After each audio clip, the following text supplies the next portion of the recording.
Today, I'm delighted to introduce you to Gina Whitehouse. She's a host of a seven-figure copywriting podcast and is a conversion copywriter and messaging strategist for established female entrepreneurs. She specializes in crafting ethical, high-converting copy that helps experts attract high-level clients. I love that. Welcome, Gina. I'm excited for our Thank you so much. conversation. Thank you so much for having me here, Nina. I'm excited to chat with you today. I would love to start with the topic that has been on my mind in the past few months, which is AI and writing, because I think it's such a big I thing right know. now. And we are in the era where AI can write pretty much anything in seconds. And I think the ability to articulate your value, what you do, how you are different with human depth, with psychology is ultimate Right. luxury, honestly. And it's the only way to ensure that your expertise doesn't sound generic, that you actually sound human, you can build trust with other humans. So I would love to explore a bit more of this topic of human copywriting versus AI or in the era of AI. So, given that I can write pretty much anything, and I think a lot of experts started using AI a lot, I think hmm we've seen even too much of that.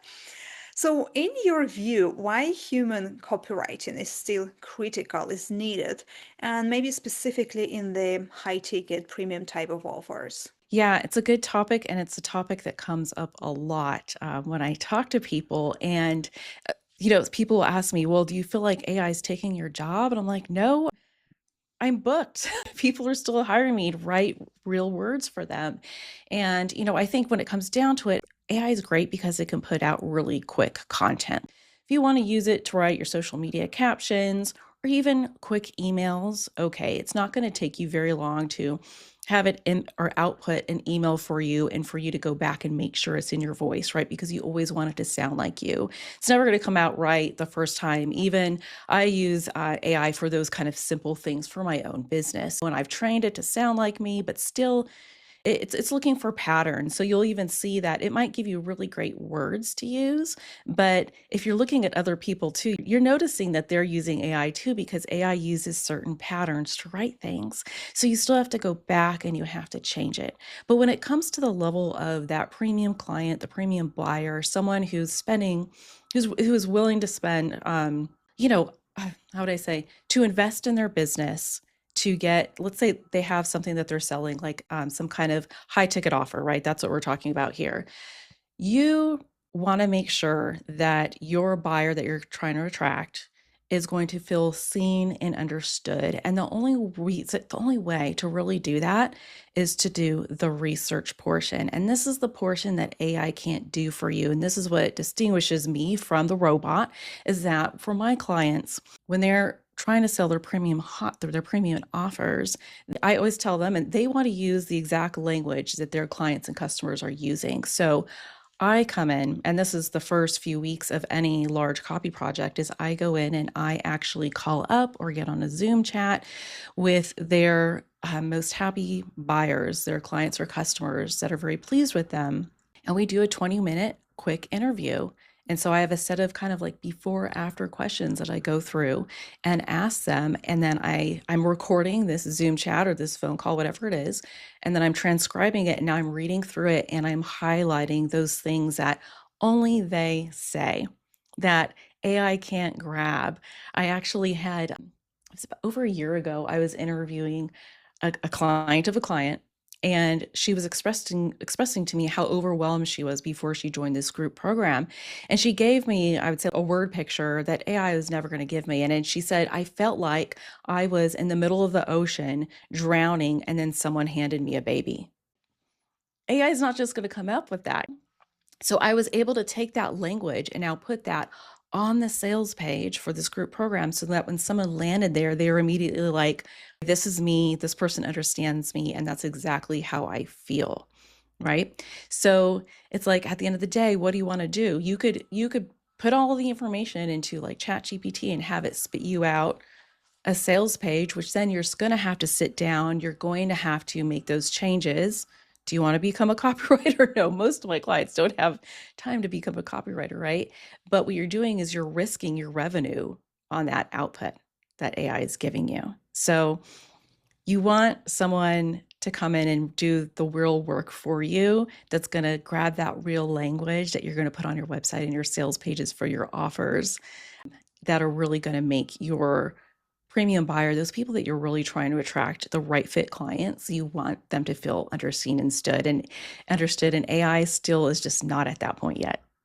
I totally agree with that. Yes, I do the same thing. I interview my clients and I teach my clients as well all the time that you don't want to invent the words. You don't want to speak your Mm, language. You want to speak the language of yes. your clients. If they say, I want to get more clients instead of teach me how to get sales, you want to talk that type of language. And I think what I've noticed as well with using AI, of course, I use AI in my work. It helps a lot, but I think a big distinction as well is that you need to know what is a good copy. Because, for example, you can Mm, feed AI the transcription of the interviews that only you as a human can you do it could, at this yeah. point. Or you can give him these are the exact words that my clients are using, use those words. You can teach him to do that, but still when he gives you back the copy, you need to understand yourself. Is it a good copy actually? And I think this Hmm. is the distinction between where it will give you a polished copy. It will even use those words, but still, if you don't know what is a good copy, if it's really going to convert, if it's going to speak to the person on this deeper level, it's very hard to distinguish because it still looks polished, it still looks good. So I think this is where Yeah. your human touch and an expert touch still so much more powerful than what AI can do, even if we feed him all the necessary information. Right. And, you're saying the polished copy, right? And I brought that up too.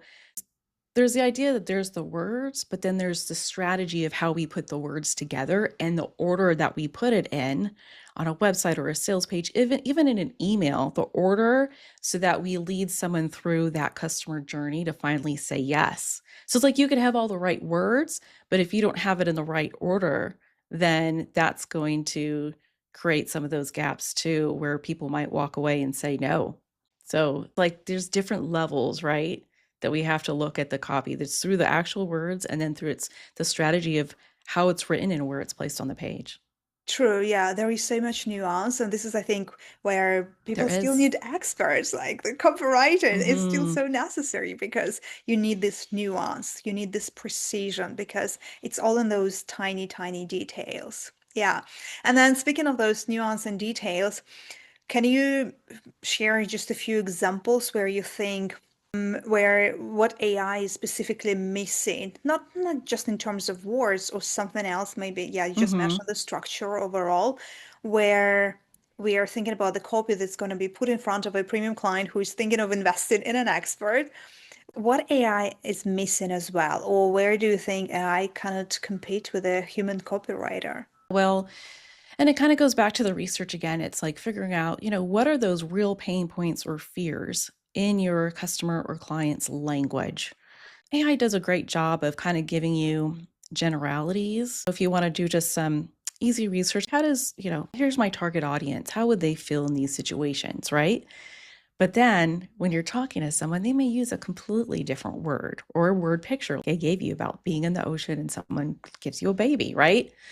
These are such specific things. And so being able to talk to those clients and customers, and even if they're like for my clients, if they don't have anybody that has gone through this specific offer or purchased this or that yet, then we'll talk to their potential buyers, right, to go back and get those words. So I think, again, it just goes back to finding out what the language is and what their specific fears are, what their desires are, right? Because you're going to put that in your copy too. You want to paint that picture of this is what you could have when we work together. So the more specific you can get, the more you're going to have people landing on those pages and I self-identifying right away. People saying, yes, this is exactly what I need. How did that person get in my head?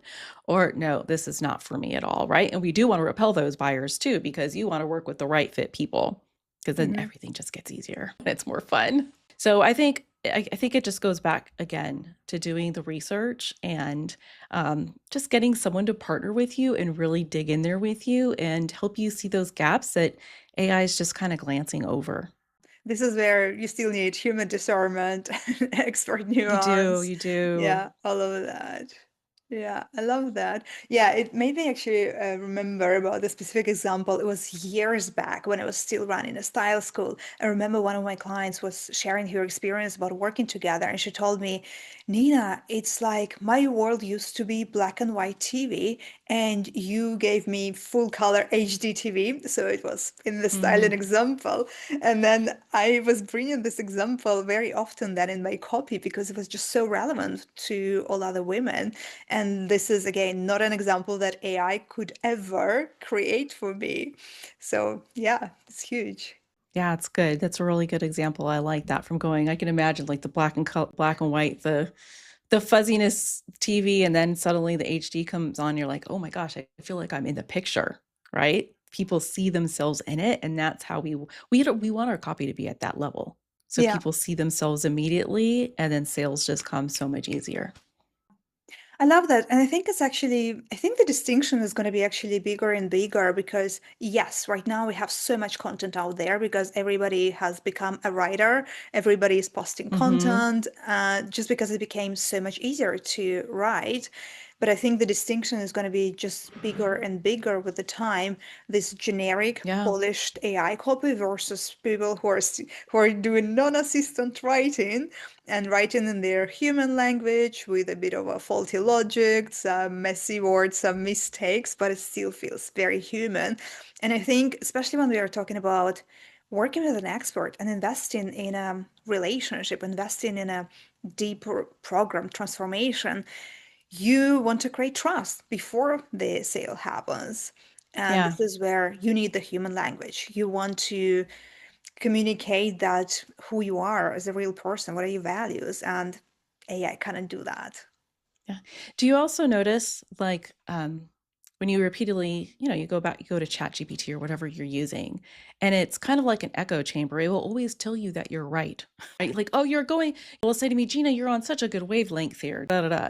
And you can train it to disagree with you. I will put something in there, give me your honest opinion, or please disagree with me if you feel like, Um, but sometimes we need, you said, that partnership, right? First of all, it's about finding that right partner for you. Once people work with me, we'll do like a 30-minute, I call it the complimentary copy chat. And one of the purposes of meeting like that is just to figure out if we're right for each other, because maybe we're not, and maybe there's a better copywriter out there for you, right? But having someone, I think there's just value to having someone that is partnering with you, that is digging into your business, that's on your side, that's rooting for you, but will also tell you, no, you're going in the wrong direction right now. I had that happen recently with a client who I saw some things that she had put on social media, and I'll let you know, I felt a little hesitation. I'm like, you know what? I don't know if I should reach out. She hasn't asked me, I don't want to just give unsolicited advice. But at the end of the day, I was like, you know what? We have a good relationship.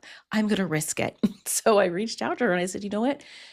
This specific phrase, it's just not you. And I'm scared that if you put this here, that you're going to not attract the right person, or repel the person that is the right fit for you. Right. So there's a partnership there, right? And working with a copywriter too. It's not just like you're hiring someone, you're bringing someone onto your team, and you're trusting them. There's a trust there for that person to say, you know what, you're veering a little bit off here. I do a lot of audits and reviews. So some of my clients, I'll write their big copy projects, like the sales pages for their upcoming launches, their website copy, but maybe they'll just give a stab at the opt-in for a lead magnet that's going to lead into their challenge or whatever that leads into their launch. And so they'll just tap me, Gina, can you look at my opt-in, right? So we do the copy audit, and that's where I'll make sure that they're staying in their lane and they're not veering off with the messaging, and that everything is congruent. So again, like, it's just really good to have a real person in your business who can speak into what you're doing and encourage you, and not just rely on the AI tools, I think. I like human Yes. things. I just Yeah, totally. Yeah, absolutely. And I think sometimes I would hear questions from people, do people still invest in coaches, in experts in different mm, fields? While I we do. have AI and AI can give you all the answers, but still it cannot give you that type of nuance. And I think from my experience as well, of course, I use AI a lot in my work, but It cannot synthesize information in the same way that humans can. It cannot strategize in the same way. It cannot still spot the patterns in the Right. same way. That's why I work as a mentor as well, because I have the vision and I have the AI, I know how to use it, but still I need a human touch that can see even a bigger picture for me, that can direct me and correct my mistake or show me something that I don't see myself and AI Right. cannot show me. And even if AI is developed right now, still the human strategy is so nuanced and different that yes, people are still investing in the experts Right. in all levels. And you hit on something really good there is that when you're in your business, it's hard to see the gaps that are in your business. And so if you're feeding your own perspective and what you know about your business into AI, you're not really training it to see the gaps. Like there's just going to still be things that bringing in an outside person. I have a business strategist that speaks into my business. You have a mentor. Um, I always say that I'm terrible at writing copy for my own business. When I look at my website, I'm always seeing things I can tweak and change, but it's because I'm in it. It would be good for me to hire a partner with a copywriter, someone that I know and trust to probably write for myself because I can write for anybody else, but it's so hard to do it for myself. Totally. Yeah, we are also much inside our work. Yeah. We need this outside perspective and fresh set of eyes for sure. Yeah. Okay, I would love to transition actually and talk more specifically about the difference between six-figure copywriting, so to say, versus a more higher Hmm. level copy which speaks at a seven-figure level, and the difference whether it is Yeah. structurally or psychologically. What is the difference between the copy that generates a few sales versus a copy that scales to the seven-figure level and beyond? Right. So there are a couple things here. And one of them that I see a lot is that people just get right into selling right away. Right? So if you hit a sales page and they're it's automatic, like here's the price, buy now, those kind of things, you haven't developed the customer journey yet, right? So someone lands on a page, whether it's your homepage on your website or a sales page, they'll see a headline, a subheadline, a button, that's the above the fold section, and then as they come down, they need to instantly start to see that you understand their pain points and you understand the things that they need, want, or desire. So when you go into either selling the offer, the product, the program, or yourself immediately, it creates doubt in that person's mind. It creates hesitation. So this is just something that I see everywhere, and it's okay. We all do it, and it's not everybody is a conversion copywriter, right? So that's why we bring someone in to look at this. So that's the first thing I would say that distinguishes, I would say just like beginner copy compared to the 6, 7 figure level copy. The next thing I would say is that what distinguishes these two types of copy is me centered language versus you centered language. And I call it, yeah, me centric language versus customer or client centric language. So if, let's say, you go to someone's website and they're talking, using the words like me a lot. So you might land on a homepage and it automatically says, I can help you. Yes, you very well can help them, but we need to change that language to you speaking to them, right? So it's not inward language towards us, it needs to be outward language towards them. So when you sit down to write copy, you need to be talking to the person like you're having a discussion with them. You have to be using those words like you and your, and less the me and I. So we want to move from me centric copy to customer centric copy. The other thing I see a lot, and this kind of ties back into the first one I gave, the first thing, is jumping into selling yourself or the offer versus selling the vehicle. So this is really the thing that changes the level of copy, I would say. And everybody is missing this on their homepage, or it needs to be on their sales page. It needs to be a statement that sells that vehicle that you're selling before you introduce yourself. So let me give you an example of this because it's very hard for me to explain. I have to use an example. If you go to my website, you'll scroll down and about, I don't know, 30 to 40% of the way down, you'll see a statement that says, it says something like, high converting copy is the best way to, and then it says something like the best way to motivate your right fit client to buy, and then two other benefits things, okay?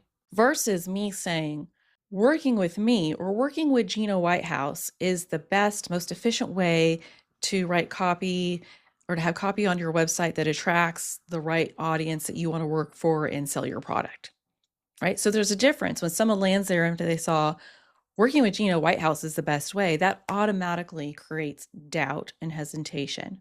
And they're like, well, no, there's other people I could work with, right? No, but what you want to do is you want to sell the vehicle. So the vehicle for me that I am selling is high converting copy.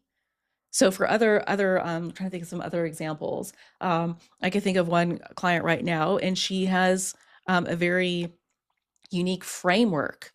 So she would say, by using this framework, you're going to blank so that blank. That's kind of the template. Instead of saying, hi, my name's so and so, working with me is going to get you here.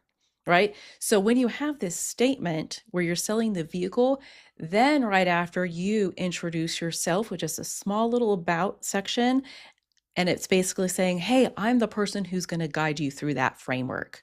I'm going to be the person that's going to help you with that high converting copy. So you're not selling yourself, you're selling that unique thing that differentiates you from other people, let's say. Hmm. You're selling that thing first. You're selling that person on that framework or that system, that thing. And then you're now going to introduce yourself as a person who's going to guide them through it. That's a big distinguisher between just kind of entry level beginner copy. I don't know how I made the balloons go off. I think when Sorry. you do like this, it's say it That's the once biggest before. distinguishing thing I would say, between someone who's just doing it themselves and then the really high, more premium copywriting. I love that, those little nuances. I think from my experience, what I noticed as well, yeah, I think the big distinction is yes, me being just, it's about me. I'm the best expert for you. I'm gonna get Mm-hmm. you those results versus it's about you. It's a story about you. You are the hero. I'm gonna guide you just in this Yes. journey. But I think also one thing I'm seeing with a lot of experts is that it's very common to start talking in generalities. Oh. We are so busy, so we need to find a solution to live better lives. Or like people are so Yes. busy and they are looking for others. So it's like talking about other people or us in Hmm. general.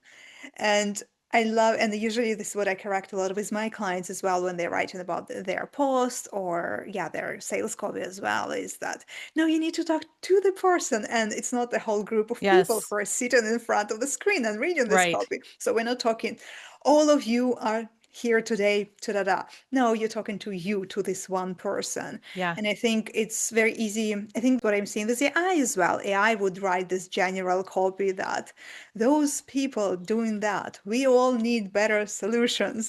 Instead, you want to talk to this one person who is in front of you and talking about them and what they Yeah. want and their challenges and how you can help them specifically. Can I add one more thing to that I Yeah. see a lot? You talked about, yeah, general, and I would say in my words, vague copy. And so another distinguishing feature I see is like, okay, if you go to your website right now and you look at the headline that's there, if it's very general, like if you could take that and put it on another website and it would still work, then it's not specific enough. I like to use the example of, let's say you land on a web page and it says, live your best life now. That could be on a fitness professional, a registered dietitian. It could be on the website for a financial planner, or it could be on the website for like Joel Osteen, some pastor, religious, whatever. Live your best life now. Anybody could use that. So we want to get more specific and really call out who's that person that you're wanting to work with. What do you do for them? What's that pain point? So vague, yes. That just brought me to that example I use a lot. The vague Yeah. headline. That's a difference. Yeah. And I think this goes back to like somewhat of the level of expertise. When I think when you're just starting, you don't know your customer well enough or the specific situation they're going Yeah, through.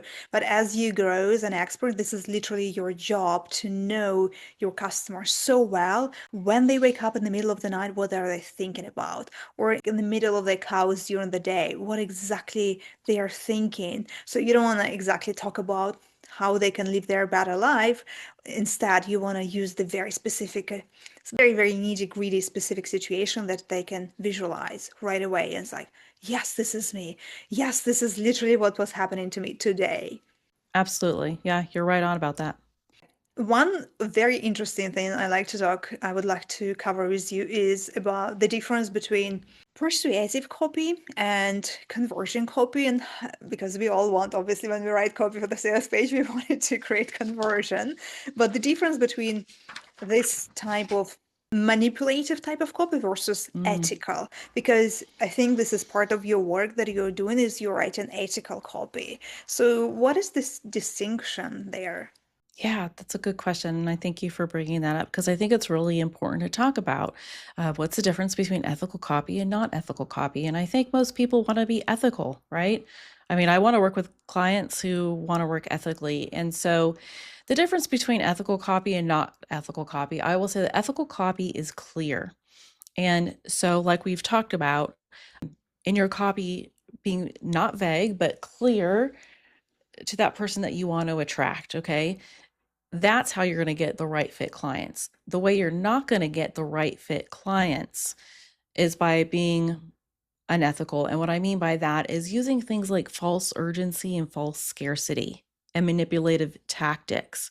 So let me give you some examples of this because at first I heard someone a while ago say something called bro marketing, and I didn't understand what that meant. And then when she explained it to me, it made more sense. So this unethical type of marketing, let's say using false urgency, would be saying, let's say you're launching a program and you say, doors close on Friday, but then after Friday, you keep taking people into your program. That would be false urgency. Or false scarcity. You would say, well, I'm only opening up this program to 10 people, but then you let in two or three more. And let me tell you, it erodes trust because I've been in that situation where I've bought into someone's group program and I thought it was going to be 20 people. And then I went in there and I saw it was way more than that. And I knew that I wasn't going to get that personalized attention that I wanted. So it's those kind of things. It's things like saying, okay, if you purchase this program or this thing by midnight on Monday night, you're going to get this fast action bonus. And then the cart really closes on Friday, but then on Friday, you bring back the fast action bonus because, well, you just want to get a few more people in there and you think, okay, it's okay to bring it back, even though I said I was done with it on Monday. These are unethical things. And fortunately, I've been a victim to many of them. So I'm very passionate about working with people who don't do these things, right? So I think the reason why people use these things is because they have that mentality. It's like, what would I call it? Maybe I would call it like a, no, not a scarcity mentality. Like, I don't know. I can't think of the word right now, right? But there's abundance to go around, and right. And so when you're in this mindset, like, oh, I just, you know what, I just need one more. I'll just let one more in, or I'll just make one more sale when you know that even you can't handle maybe working with that many one-on-one clients or whatever it is, right? We don't want to be in that frame of mind. So, and what happens when you do those kind of things is that you end up letting in the people who are not the right fit clients or customers for you. And that's when you see a lot of like returns, people asking for money back, complaints. And I think just at the end of the day, let's just all save ourselves time and our energy. And if we be clear in our copy, we don't use those manipulation type tactics, then we're going to have customers and clients who are pleased with our work, that want to continue working with us, and they're refreshing to work with. If we bring people in thinking, oh, you're going to get one-on-one attention from me, but like you say that in your copy, but then people get into your program and they realize, oh, wait, no, I don't really get one-on-one attention with you. I get these group sessions, but I don't get like one-on-one time like you and I are talking right now. Then it erodes trust. And overall, it just hurts all of us as business owners because I don't know if you felt it at all, but over the last year, I felt just, that's the word they're using, like there's a trust recession, Yeah. you know? People aren't buying as quickly as before. And in a lot of the sales pages I've written for my clients, we've had to address that. We've had to put things in the copy that say that breaks down those hesitations when people land there because they've already been burned by so many other people. Totally agree. I've literally done a masterclass, I think, 2 weeks ago, specifically on that, on what is going on in 2026. And I've Oh, seen it wow. starting already end of 2024, where, yes, I mean, I think during COVID, everybody went online, everybody was running a Mm-hmm. business and buying online. But then this era is over, and people have been buying online for a while, and they've been burned by experts, yes, and they've seen some programs that are not very high quality. They've also seen the difference between people online versus people inside the programs. So right now, yes, Yeah. people are becoming very, very selective, even skeptical about investing, about working with an expert. They want to see you are who you say you are, and I'm going to get Yeah. what you say I'm going to get. So yeah, I think this is very important, especially in the current reality where there are a lot of experts, market is crowded, trust is low, people are very selective. They're still buying for sure, but you have to, I think it's especially important that you are human, you have values, you stand on your values, and you deliver on your promises, and you show up in the same way that you show up online and how you show up inside your programs. I Yes, I love that. agree. That's important. That's very important. Right. And so if we are talking specifically about the copy that the experts are writing for themselves, if you're looking at the website, what do you think are the most important pages? Because I think it's pretty Mm. obvious. Everybody's thinking about the sales page. So this is my program, and here is the page that introduces the program. So we covered that a little bit, how we can kind of Yeah. put the structure on the program and talk to the person. What are other pages that you see many other experts are overlooking and they are actually important? So you brought up the sales page. So that's definitely important. That will make someone right decide to work with you. So we don't have to get into that.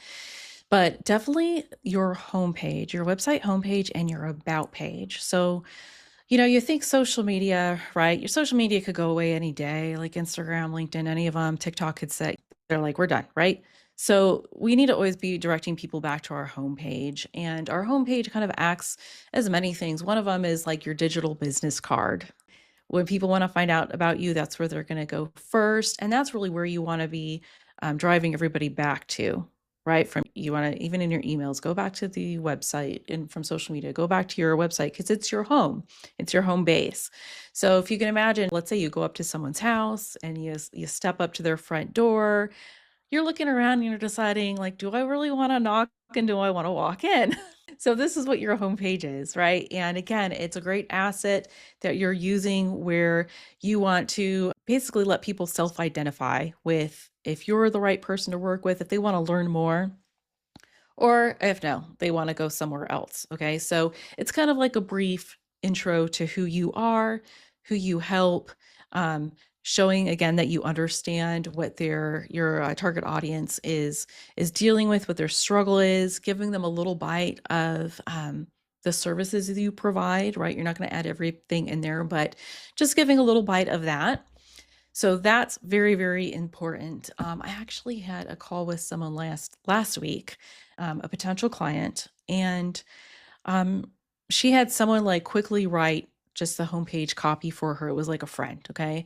And so we were just looking at it, and definitely one of the things we saw right away was just there's too much text, a lot of blocks of text. That's going to drive someone away. They're like, I don't want to read all this, But there was something really interesting that she said to me.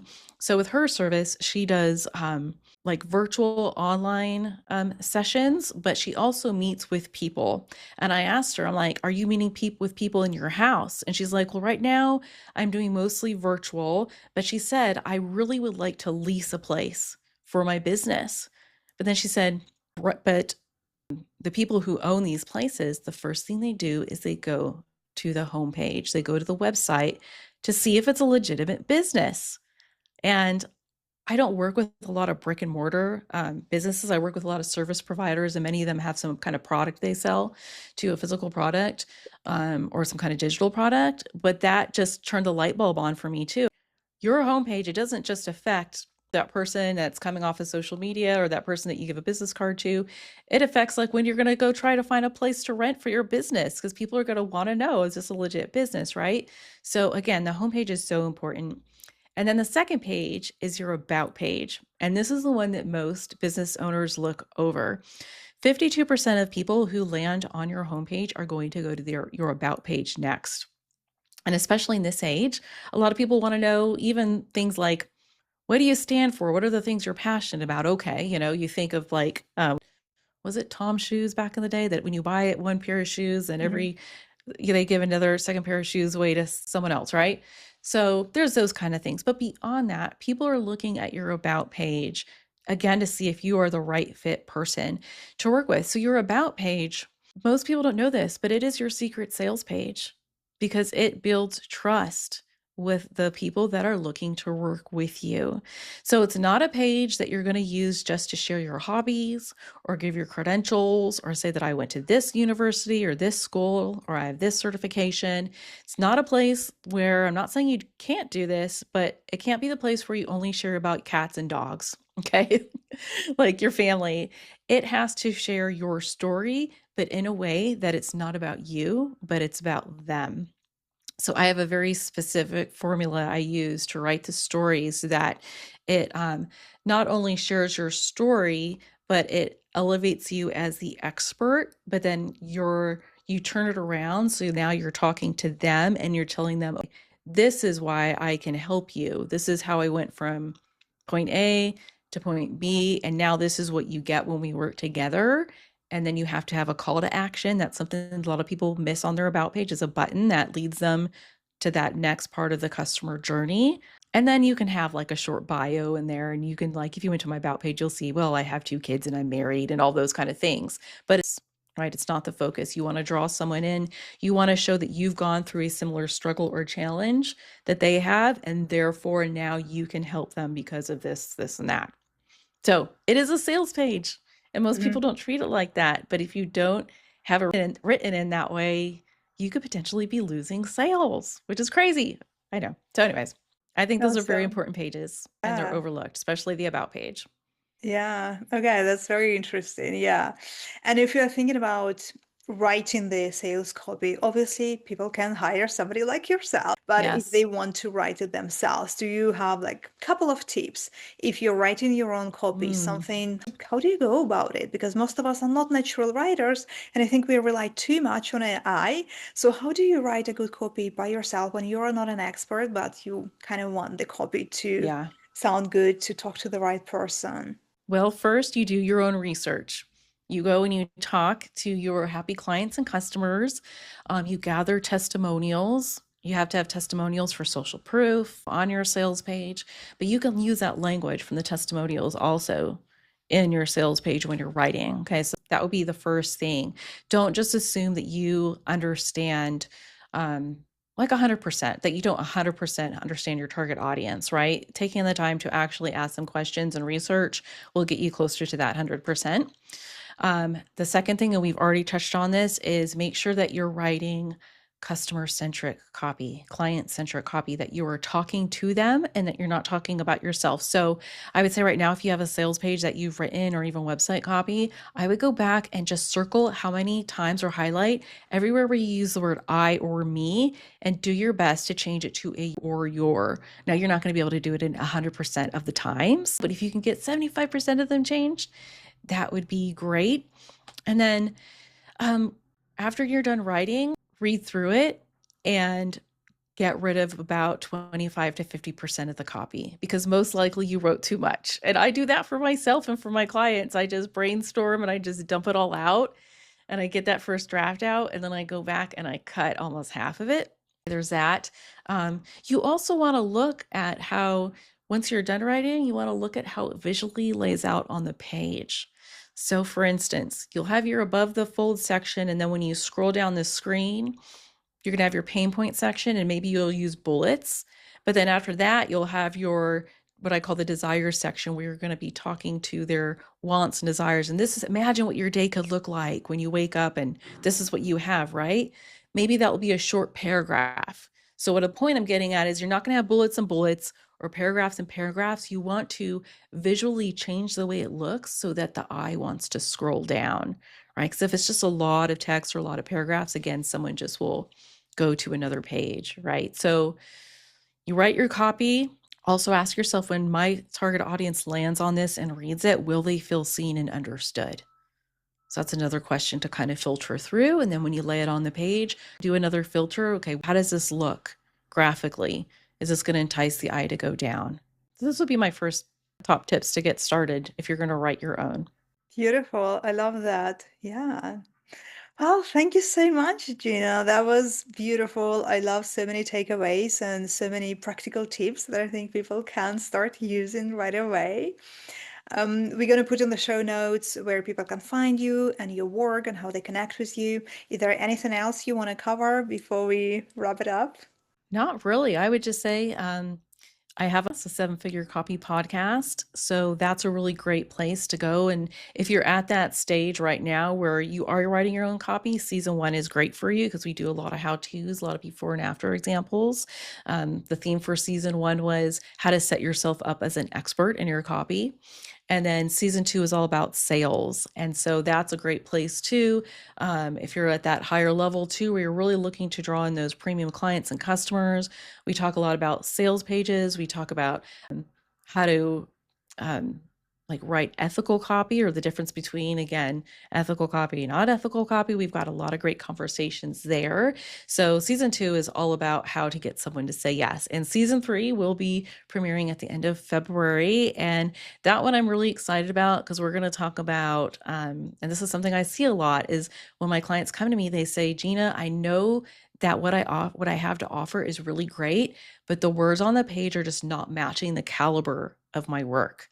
And so we're going to talk about what happens when the copy doesn't meet the caliber of your work, and how to kind of look at your copy and say, okay, nope, yep, I'm missing this. It's underselling my services. So go to the podcast, get caught up there, and I'm free anytime if you would love someone to look at your copy, or if you're ready to just hand it off and not be a copywriter. I think a lot of us, when we start our businesses, we don't realize how many hats we put on. Like, oh, suddenly I'm now a social media manager, or now I have to be a copywriter. But you get to a point in your business where you're like, no, my best time is spent doing the thing I'm really good at, and I need to bring someone in to do this. So if you're at that point where you're like, no, I'm done being the copywriter, I'd love to talk to you. And you can just set up a 30-minute complimentary copy chat and go to my website, whitehousesm.com, and you can set something up with me there.